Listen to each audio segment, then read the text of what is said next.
Bueno, Paz Roger, son las 10 de la mañana, 14 minutos, 10-14 minutos. Tenemos listo aquí ya nuestro invitado, Paz Roger. Ya está aquí con nosotros en la mesa de trabajo. Vamos a saludarlo al pastor Luis Rincón. El pastor Luis hace parte de la iglesia Casa de Oración. Lleva 54 años, santo Dios, sirviendo al Señor. 17 años casado y con 4 hijos. Pastor Luis, con el saludo cordial. Bienvenido aquí a nuestro espacio de Hoy la Vida. ¿Cómo van las cosas? Muy buenos días para todos los amables oyentes que nos acompañan en esta hora de la mañana. Para mí es una bendición. ¿Cómo van las cosas, mi pastor Luis? Muy bien, gracias a Dios, con un poquito de frío, pero bien. Pero bendecido y contento por estar con ustedes en esta mañana. Qué bueno. ¿Dónde nació, pastor Luis? Nací hace 75 años por allá en un pueblito que se llama Carupa. ¿Carupa, eso es qué? ¿Antioquia? ¿Ese no? No, eso es aquí adelante de una población que se llama Ubaté. Aquí en Cundinamarca. Cundinamarca. ¿Cuánto tiempo estuvo viviendo allí en esa población? ¿Hasta los cuántos años, pastor Luis? Bueno, allí en el campo duré 5 años. 5 añitos, sí, señor. Ya después nos vinimos para Bogotá y aquí estamos. ¿Por qué se vinieron? Porque la mayoría de la familia se vino a vivir a Bogotá, entonces quedamos allí un poco solos con la mamá, con otra hermana, otro hermano, entonces dijimos, pues vámonos todos. ¿Será, pastor Luis, que el campo se está quedando sin campesinos y la ciudad se está llenando de campesinos? En realidad sí, da mucha tristeza cuando uno sale yendo para Boyacá o yendo para otras áreas, potreros donde anteriormente eran lugares donde se veía la papa, toda clase de alimento. Hoy en día no, se ven por ahí una que otra cosa, unas vacas. Entonces es un milagro que todavía haya comida. Y que haya campesinos trabajando. Eso es cierto. Pastor Luis, llega a Bogotá de niño, ¿a qué barrio llega usted? ¿Se acuerda? Claro, allí en el barrio Samper Mendoza. En el Samper, ahí por la 30. Sí, por la 30 es junto donde queda la Medellín, la Medellín. La Medellín ahora, sí. Ahí por la carrera 25 y vivíamos en una casa de unas 30 piezas, carrera 25, 22, ¿de verdad? 40. Llegó una inquilina, llegó un hotel de la época. Sí, eso era tremendo de vivir con una cantidad de gente. Qué tremendo. ¿Y estuvo ahí hasta los cuántos años, pastor Luis, ahí en el Samper? Hasta más o menos como los 68 años. O sea, del año 68. Del año, pero ¿de años de edad hasta los cuántos? Por ahí tenía que 13 años. 13 años. ¿Y de ahí salió para dónde? ¿O se fueron para dónde? No, dimos muchas vueltas, porque a veces estamos en el barrio La Estrada, a veces estamos ahí en San Isidro. Y últimamente me quedé ahí en San Isidro con la familia y ahí fue donde conocí al Señor Jesús. ¿Dónde es San Isidro más?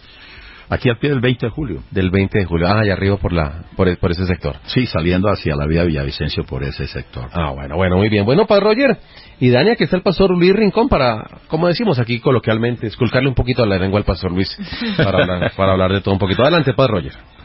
Cómo me alegra saludarlo, gracias por compartir. Y yo quiero aprovechar su experiencia. Entiendo que son 54 años de servirle a Dios. Así es. Entonces yo digo, por favor, háblenos de su corazón. ¿En qué ha fallado? Son 2 preguntas. ¿En qué ha fallado la nueva generación de líderes y de pastores, comparándola con el tiempo en que usted comenzó, los primeros años que comenzó a servirle a Dios? Número 2, ¿en qué falló la generación suya cuando comenzó a servirle al Señor en esos días, comparándola con la nueva generación de pastores jóvenes que están comenzando? Gracias por su respuesta, porque sé que nos va a enriquecer a muchos y nos va a edificar, porque ahorita hay mucho pastorcito nuevo que piensa que con humo y con las redes sociales y una pantalla, pues eso ya está sobrado con eso. Y resulta que todavía falta escuchar la gente de experiencia como usted. Bueno, cuando yo comencé en el ministerio en el año 1970, Solamente creo que las asambleas de Dios están todavía como en 40 o 50 años menos de haber sido fundada, establecida en Colombia. O sea que pienso que soy de la segunda generación de las asambleas de Dios. En aquel entonces había mucho más seriedad, más compromiso, más responsabilidad. Quienes eran llamados al ministerio, pues nosotros, en el caso mío, yo dejé mi trabajo, dejé mi familia y me dediqué a prepararme, a estudiar. Salíamos a los pueblos a evangelizar, íbamos a las calles a vender la Biblia, íbamos a predicar a los parques. O sea, había un llamamiento secundado y respaldado por lo que uno sentía en su corazón que tenía que hacer.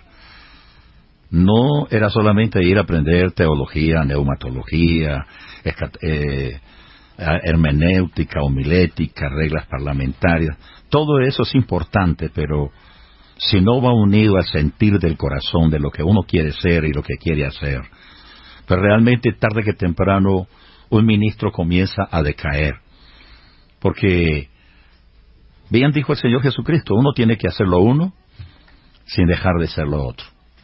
No perder la espiritualidad, no perder la esencia del por qué ha sido llamado al ministerio. Entonces nos esforzamos por ir a los pueblos a predicar, a llevar el Evangelio. Nos cerraban las puertas en la cara. Teníamos persecución, pero sabíamos a quién estábamos siguiendo y quién nos había llamado. En una ocasión, siendo profesor del Instituto Bíblico, y él era un alumno, ahora es una eminencia, y me decía: pastor, es que ustedes hicieron las carreteras y ahora nosotros pasamos por ellas, o sea, no tenemos que sufrir, no tenemos que estar pensando que nos van a apedrear, eso ya pasó. Entonces, ¿qué pasó? Cada pastor que iba llegando se iba acomodando, no al sacrificio, no a entregarse a lo que tenía que hacer, sino buscaban graduarse y comenzaron a mirar a ver en qué iglesia los iban a colocar. O sea, ¿dónde me van a colocar? ¿A dónde me van a mandar? En el tiempo de nosotros, a nosotros nos daban lo del ticket para ir, por ejemplo, para los llanos, y si queríamos regresar a Bogotá teníamos que vender Biblias. Si queríamos comer teníamos que vender Biblias. Y si no teníamos dónde quedarnos, teníamos que buscar dónde quedarnos. O sea, si Dios te llamó, usted verá cómo va a salir adelante. Nos daban lo necesario. Y lo hacíamos. Hoy en día, pienso yo, que como dice el hermano, muchos pastores son más intelectuales que espirituales. Hay personas que se volvieron muy teólogos, muy inteligentes, muy cultos, pero menos sensibles, menos espirituales, menos comprometidos con la obra del Señor. Y son personas que, como dice, por donde quieran sus avisos, dice fuego santo, poder de Dios, poder de Señor. Pero muchas veces utilizan más las emociones para hacer sensible a la gente. Utiliza, como un psicólogo, utiliza las emociones de la gente para llevarlos al clima de donde quieren hacerlos llegar. Pero la palabra no da resultado, la palabra no causa efecto. El apóstol Pablo dice que el reino de los cielos no consiste en palabras, sino en poder. Entonces, tiene que ir unida lo uno a lo otro. Hoy en día hay mucha cantidad de pastores muy inteligentes, que saben mucha teología, hasta son máster. Pero, como dice el apóstol Pablo, a veces la mucha letra los vuelve locos. Son muy creídos, son muy engrandecidos, hacen, ¿cómo les digo yo? Hacen su propia clase social de ministros, porque solamente andan y hablan con los que están a su nivel. Los que no tienen ese nivel son personas que no tienen éxito. Ese es el pensamiento de ellos. Y hoy en día hay iglesias que son mega iglesias y bendecidas, pero otros quieren ser como los que tienen las mega iglesias. Entonces acuden, como decía el hermano, a las redes sociales, a las, ¿cómo se llama?, las carteleras, está con nosotros el tal fulano de tal que viene de tal parte, y el nombre del Señor Jesucristo no aparece por ningún lado. Entonces estamos presentando al individuo, mas no estamos presentando a quien debemos presentar. O sea, le damos más importancia a la persona y dejamos al Señor Jesucristo en un segundo plano. Yo creo que hoy en día hay gente que todavía ama al Señor en el ministerio, que han sido llamados por el Señor, han sido escogidos, han sido preparados, han sido sufridos, pero hoy en día es muy poco el sufrimiento. Hace poco me invitaron para estar en una reunión para hablar acerca de la libertad de culto en Colombia, y que nosotros debemos aprovechar, volver un poco al pasado de cómo se extendió el Evangelio, cómo creció, cómo avanzó, pero ya no hay pastores que tengan esa visión de ir a un pueblo, de ir a organizar una campaña. No, ahora quieren eso, ya que en un mes hayan 100, 200 personas y buscan la manera de que lleguen. Pero y la pregunta, mi pastor, acerca de ¿en qué falla ahora el pastor antiguo frente a las cosas buenas que tienen los pastores de ahora? ¿Qué nos podrías decir? Ya nos dijiste las debilidades o diferencias del pastor actual con los pioneros. Ahora, ¿los pioneros en qué pueden estar fallando comparado a la gente, al nuevo mover y a la gente joven que está desempeñándose en el pastorado? Bueno, uno ya como viejo habla como los viejos, ¿no? Porque pues uno habla de lo que uno ve en comparación al tiempo antiguo. Hoy en día el Evangelio se ha ido adaptando un poco más al mundo que el mundo adaptarse a la iglesia.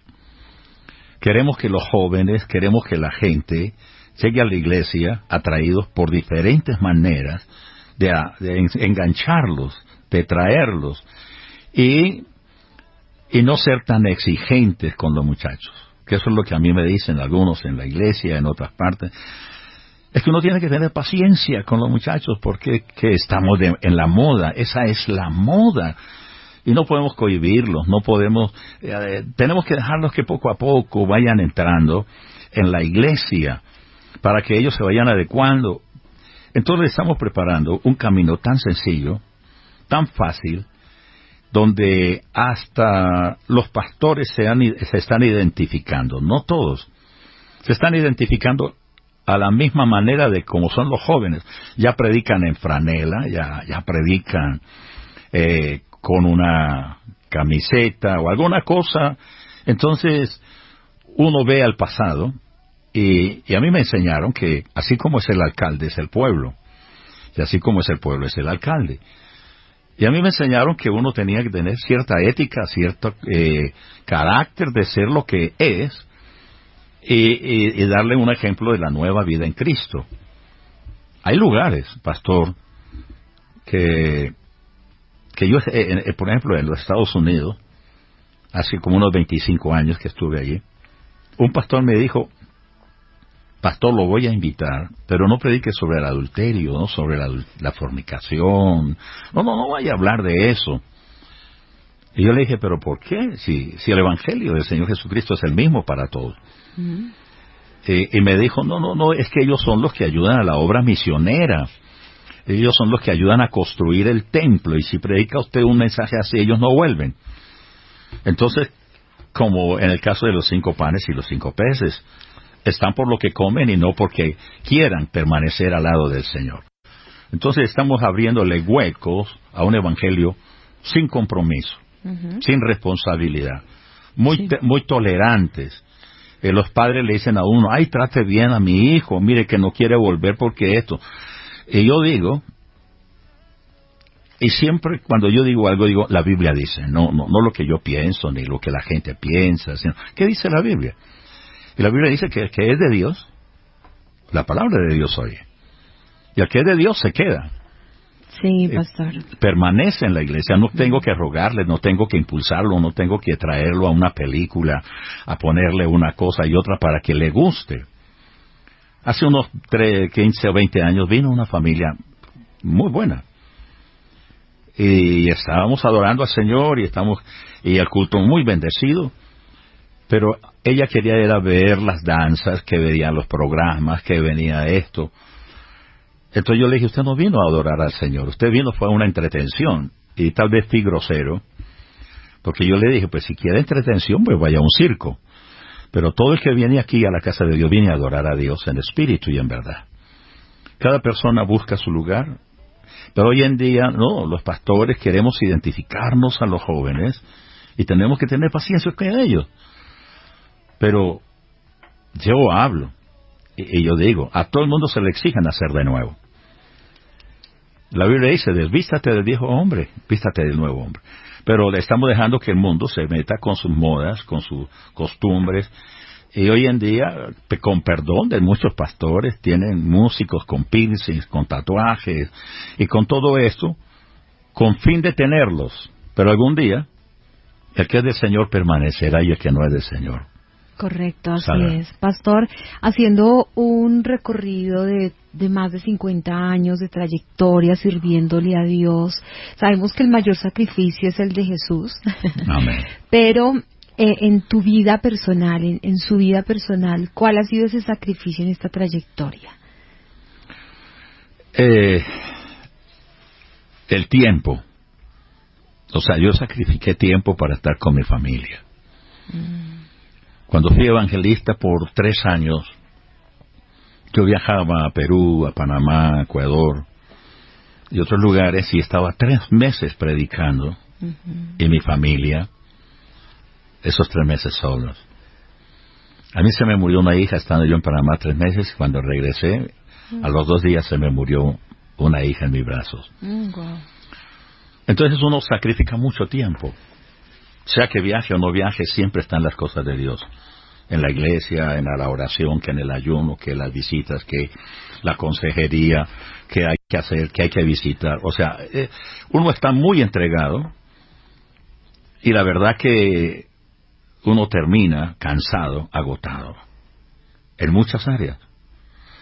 Pero la gente dice que usted es el pastor y usted tiene que hacer eso. Pero uno ve que un pastor, si no cuida a su familia, no cuida la iglesia. Está cuidando, como dijo el apóstol Pablo, no sea que uno esté salvando a unos y perdiendo los de uno. Descuidando a los hijos, descuidando a la esposa. Y ahora, pues, el mayor sacrificio fue el dar de toda mi vida, o sea, desde mi juventud, desde los 18 años, todo ese tiempo sirviéndole al Señor. Qué bonito. Pastor Luis, el tema del pastorado en Colombia, para ir picando un poquito respuesta y pregunta, ¿usted cree que a los pastores los respetan en Colombia? Que si a los pastores los respetan en Colombia. Sí. Es decir, se puede decir, no, si yo soy pastor, bueno, ¿me importa o no me importa? Depende, ¿no? Porque me acuerdo de alguien alguna vez, un amigo fue a pedir trabajo al Éxito y le dijeron, ¿usted qué hace? No, yo soy hijo de pastor. Obviamente no lo contrataron. Ajá. Depende, yo digo que depende. ¿Qué responde al pastor Luis? No, yo creo que ese es yo creo que ninguno que vaya a buscar trabajo tenga que estar diciendo que es hijo de pastor. Va por lo que sabe, por lo que conoce y lo que piensa de desempeñarse, porque en Colombia no se respeta la parte pastoral. En Estados Unidos una gran parte de la gente respeta al pastor. Saben que es una persona que es preparada, que es una persona que allá le dicen reverendo. Cuando uno se identifica en algunas partes, dice, yo soy ministro evangélico, dice, reverendo. El reverendo, sí, señor. Pero aquí no le respetan, y mucho menos, y yo le digo, ahí entre comillas, que aún en el grupo pastoral, muchos tienen su grupo, otros están en otro grupo. Cuando salió el celular, esa panela, primero que era un ladrillo. La flecha. Un ladrillo la panela. Un ladrillo con antena. pesaba más la batería que... Entonces el que tenía una panela esa andaba por todo el instituto, el seminario con la panela ahí en la mano. Y bueno, otros no tuvimos eso. Pero en la medida que iba viniendo tecnología... Pastor Luis tuvo fue Viper.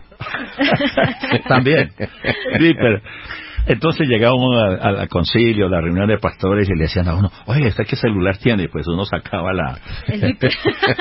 el Viper. Sacaba el esfero. Sí, la agenda. O el otro, ¿cómo lo llamaban? El celular viejo. De todos, La flecha. La flecha.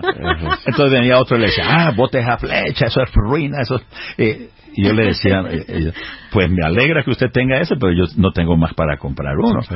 Yo tenía un carro, un Chevrolet 54, otro llegaba con otro carro y decía, eso es pobreza, pastor, mire esto, ¿cuántos grupos familiares tengo? Yo 10, pero yo tengo 30, o sea, como una especie de competencia que en lugar de ser estimulante es decepcionante. Entonces, uno llega y todavía y yo lo predico donde quiera que voy. La iglesia del Señor es un cuerpo, no importa si es blanco, si es negro, es amarillo. Somos una persona, somos una familia. Y no tenemos que medirlos por lo que tenga o por lo que sepa o por lo que viva. Es mi hermano en Cristo, es mi familia en Cristo. Pero en las iglesias la gente no se saluda. Muy pocos saludan a otras personas. Pastores que llegan y pasan por ahí y le hola. Y yo le digo, ¿quién es hola? Hola, no. Somos un grupo al cual Dios le plació escogernos, y pienso yo que aunque no estemos juntos debemos amarnos. Yo asisto a algunas reuniones y entran y saludan a uno, pero a otros no saludan. Entonces, ¿cuál es? Que hoy en día ni los mismos, no, los pastores no tienen sentido de unidad. Muy bien. Pastor Roger, la última para estar aquí con el Pastor Luis. Muy bien. ¿Cuándo cree usted que, sin que le digan, córrase payasito, córrase, usted dice, ha llegado el momento en que no debo estar más predicando en el púlpito? Ajá. Mire, yo estoy en ese proceso. Yo creo que este año que Dios nos dé, mi hijo, el pastor William, él va a estar al frente de la iglesia. Es un excelente predicador, es un excelente maestro. Y vamos a entregarle a la iglesia. ¿Qué voy a hacer yo? ¿Pero no se va a meter? No, bueno, uno puede estar como un consejero, ¿no? Sí, si piden un consejo. Que normalmente dirían así, normalmente dirían, venga, es que yo lo hacía de esta manera. No, papá, ahora lo voy a hacer yo de esta manera. Entonces va a haber un conflicto ahí de intereses, sí. Pero no, yo ya le he dicho, hágale. Y poco a poco lo está haciendo, y aunque a veces me parece que es demasiado apresurado, digo, bueno, él sabrá cómo sale de ahí. Y yo pienso, por ejemplo, yo tengo 75 años. Pero tengo todavía bastante fuerza. Y no se le ven los 75 por ningún lado. Tiene, procuro esconderlos lo más que pueda. El secreto de la juventud. Los tiene la cédula, Pastor Luis, eso sí estamos seguros, pero su figura no muestra un hombre de 75. Y además viene acompañado con su hija, que le damos un saludo muy especial también. Mi hija es la mayor de mis hijos, y eso tiene hasta ahora 50 años. Y tampoco los aparenta. Gracias, Pastor. Pero entonces papá, por favor, no digas el próximo año pues mi hijo va a estar al frente de la iglesia. Yo tengo ya tengo algunos compromisos para estar en Perú, para estar en Panamá, posiblemente estamos mirando Costa Rica, y en Estados Unidos estaré. O sea, me dedicaré a viajar. Y si Dios provee, pues con mi esposa, hacerlo, porque es que hay una cosa, a nosotros nos pasa como los que viven trabajando o manejando un camión o un carro, y llegan a los 70, 80, yo les he dicho a algunos de ellos, taxistas, les digo, ¿por qué no está en su casa disfrutando de su vejez con sus nietos? Dicen, no, si yo me voy para la casa, dejo de trabajar, me muero a los 2 meses porque no sé qué hacer. Acostumbrado a trabajar, entonces viene una etapa declinativa, muy rápida y puede envejecerse más, pero una persona que está trabajando, que está todavía, puede durar mucho más, y yo espero durar por lo menos hasta los 80, sirviendo al Señor. Donde me inviten, allí voy a estar. Qué bueno. Porque para eso Dios me llamó y para Dios me preparó para esto. En verdad que yo estoy muy agradecido al irme un poquito de payasito, pero voy a estar hasta los 80 haciendo algunas cosas. Que lograste dejar un legado. Muchas veces no todos los pastores alcanzan a dejar esa herencia, sino que a pesar de que pagan el precio, hay hijos que todavía no asumen el reto, pero en este caso ha sido una excelente tarea, pastor, así que sí, porque mi hija pues, es pastora, el pastor William, el otro hijo es abogado, pero también así predica, ha sido invitado. O sea, mis 3 hijos han sido una bendición para mí. Sirviéndole todos a Dios. ¿Me recuerda el nombre de la iglesia, Pastor Luis, por favor? Iglesia Comunidad Cristiana Casa de Oración. ¿Dónde queda la iglesia, Pastor Luis? Ahí en el barrio San Cristóbal Sur. En San Cristóbal Sur. ¿Cómo les ha ido ahí rápidamente, Pastor Luis? Bien. ¿Cómo ha estado el mover allí espiritual suyo allí en la iglesia? Allí hemos tenido, más o menos, han pasado por lo menos unas 4,000 personas. Oh, qué interesante. Digo que han pasado, han salido misioneros, han salido pastores. De paso y trabajando. Pero ha sido un poco difícil porque aún después de la pandemia teníamos como 100 personas y quedaron como 25. Pero como dijo un amigo un buen amigo, dijo, no hay mal terreno sino no hay malas herramientas sino. Entonces, a veces uno hace lo que tiene que hacer en su tiempo, en su momento, y otros vienen a hacer lo que otros tienen que moverlo de otra manera. Como decía, pues mi hijo, espero pues que el Señor lo use, que lo respalde. Así será. Hay tantas cosas que contar. Le va a sacar canas, Pastor Luis, eso sí estamos seguros. No, ya las tengo. Él ya las tiene, eso sí va a llegar más lejos, en versión mejorada. Pero antes de despedirme, yo sí quisiera que los hermanos, pastores, si algunos los escuchan, que oraran mucho por sus pastores. Los pastores son hombres solitarios. Sí. Los pastores no tienen amigos, tienen compañeros, son consiervos, pero no tienen amigos. Uno le pregunta a un pastor, ¿cuántos amigos tiene? Y dice, 2 o 3 que son de mi confianza. De resto, todos somos consiervos. Correcto. Entonces, por eso es que viene en mucho la depresión, porque el trabajo es muy pesado.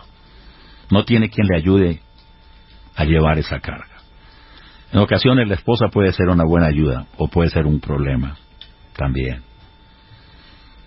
Y eso lleva imagínense, en los Estados Unidos más o menos ha habido unos 50 suicidios de pastores.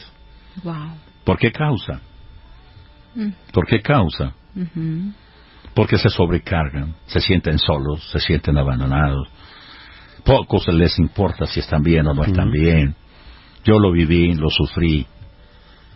Y yo estuve a punto de suicidarme porque estaba muy cargado, sufrí una crisis de nervios terrible que me duró 2 años. Tremendo. Problemas en la familia, en el hogar, problemas en la iglesia. Entonces no sé qué pasó. O sea, yo no digo que fue el diablo, porque la gente dice, no, eso fue el diablo. No, eso es una sobrecarga, como un switch cuando se sobrecarga la energía por algún lado. Eso es humano.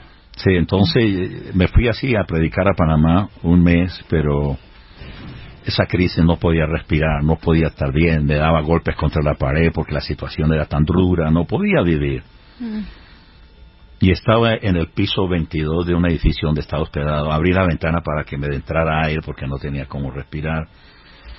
Y el diablo me dijo audiblemente, me dijo, suicídate. Es cuestión de segundos.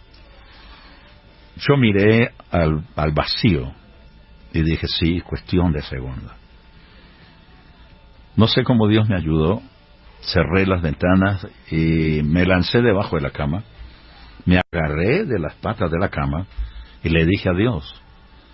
Ahí no pensé ni en mi esposa ni en mis hijos, porque cuando una persona está en esa situación no piensa en nada, sino quitarse eso de encima. Y me cogí, me agarré y le dije a Dios, Señor, no me dejes salir de aquí, porque si yo salgo de aquí, me lanzo por esa ventana. Claro, tremendo. Y eso fue un milagro de Dios, porque como a los 10 minutos me dormí, aunque no me curé, pero me salvó Dios. Entonces yo les pido que los pastores congenien con pastores, los valoren, los apoyen, no los critiquen, no los juzguen si es que les ha prosperado, porque es que hay mucha acepción de personas. Pero yo ruego a los hermanos que están escuchando que por favor oren por su pastor, honre a su pastor. No es que lo conviertan en un Dios, no, hónrelo como persona, como el ángel de Dios de la iglesia, y apóyenlo. Sí, señor. Apóyenlo, porque a veces la gente dice es que no hace, que no prospera la iglesia, es que la iglesia no es bendecida. Pero los que más chirrean son los que menos fuerza hacen. Así que yo les pido esa carga. Hay muchos pastores enfermos, muchos. Y yo he hablado con algunos y le digo, ya los llamaron, dicen, a mí nadie me llama. Y tantos pastores que uno ha tenido de amigos. Pero vamos de la mano de Dios. Y como dijo nuestro amigo, hasta aquí nos ayudó el Señor. Amén. Correcto, muy bien. Pues Pastor Luis, muchas gracias por haber sacado de su tiempo, gracias por venir, gracias por compartir con nosotros. El Pastor Luis Rincón, de la Iglesia Casa de Oración, allí en el barrio San Cristóbal. Muchas gracias, Pastor Luis, y bueno, aquí está esta casa de radio para que cuando usted necesite algo, con muchísimo gusto lo podamos atender. Pues, muchas gracias, muy amable. Amén. Así como el Señor Jesucristo dijo, volveré.